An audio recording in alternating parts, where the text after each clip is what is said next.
کہ کس طریقے سے اس تعویذ کو بنانا ہے۔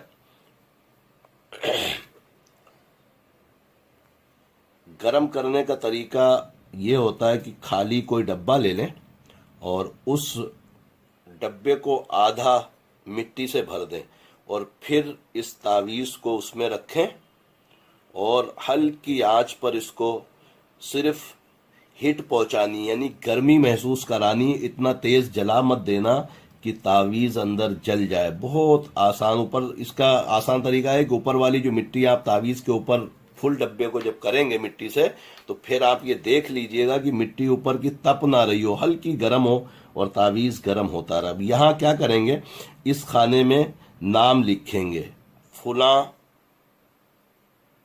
بن فلاں، یعنی کہ جس کو بلانا ہے۔ مثال کے طور پہ زید کو بلانا ہے تو زید بن آسیہ کو لاؤ، حاضر کرو۔ کس کے پاس؟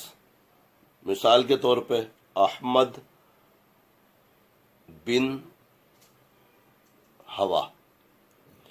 بس یہ لکھنا ہے، عبارت ضروری ہے، نام اور جس کو بلانا اس کی امی کا نام، نیچے اپنا نام اور اپنی والدہ کا نام۔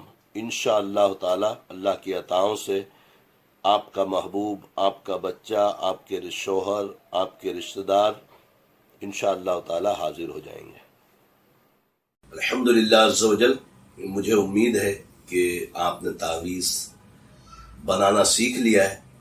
بہت آسان سا طریقہ ہے، مگر چالوں کا خیال بہت ضروری ہے، ان کو رکھا کریں، انشاءاللہ ضرور فائدہ ہوگا۔ اور جہاں آپ یہ کوشش کریں کہ آپ کو فائدہ پہنچے اس سے، تو میری گزارش یہ ہے کہ میرے چینل کو ضرور سبسکرائب کریں اور ساتھ میں ویڈیو کو شیئر بھی کیا کریں تاکہ دوسرے بھی اس سے مستفید ہو سکیں اور اپنے مقصد میں کامیابی حاصل کر سکیں۔ رب کریم تمام مسلمانوں کو ان قرآنی تعویذات سے فائدہ حاصل کرنے کی توفیق و رحمت فرمائے، آمین آمین یا رب العالمین۔